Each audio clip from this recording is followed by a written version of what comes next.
Hi, this is Jason from Horrific Nightmares, and today I want to do a review for you for 1992's Happy Hell Night.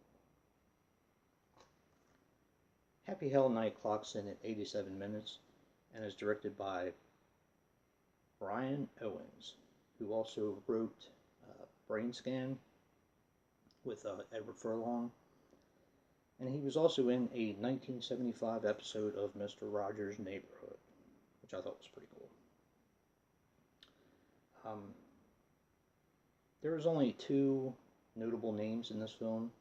One is Sam Rockwell, who, of course, played in Moon, the controversial Clown House, Iron Man 2, where he played Justin Hammer, and a film that I'm going to recommend now that if you guys want to see a review, let me know. It's a film called Joshua, a horror film, which I really, really like.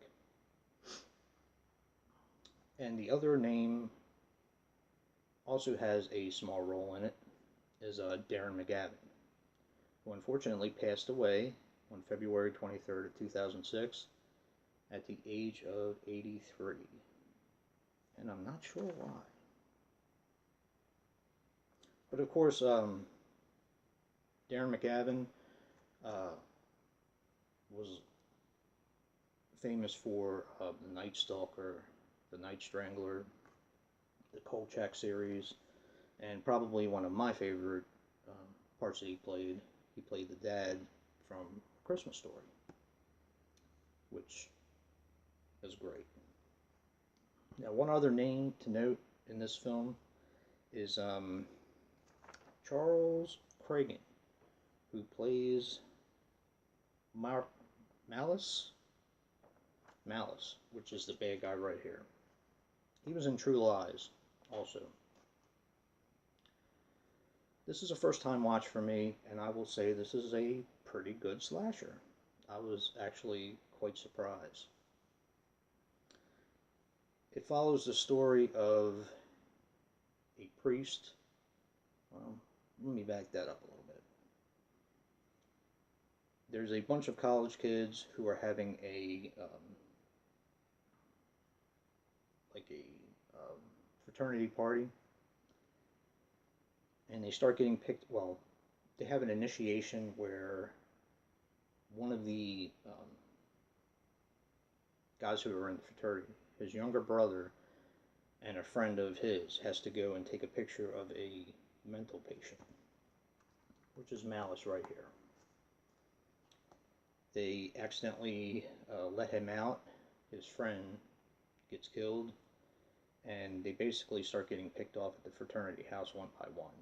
And the killer uses these little one-liners, which you're either going to like or you're going to hate.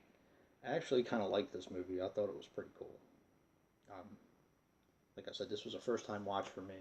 This does have a reversible cover, which unfortunately I can't show, or else I'll get booted off of YouTube. But I actually like the reversible cover a little bit more. I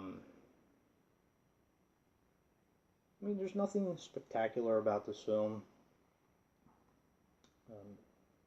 It's not an 80s slasher. It kind of feels like a late 80s slasher. I mean, it is made in 1992. It still has that late 80s feel to it, in my opinion. But the killer is really creepy looking.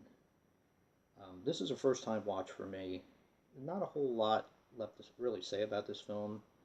I'm going to give this movie a 6.5. I'm glad I have it in my collection. I do think it is one of the better 90s slashers. 90s horror movies kind of, it's not my favorite decade for horror, definitely. But I do think this is one of the better ones. So like I said, I'm going to give this movie a 6.5. And I do believe that this is also on YouTube for free if you want to check it out before you buy it. But hit that like button if you like what you see. Comment below. Love to know your thoughts on the film. And until next time, guys, peace.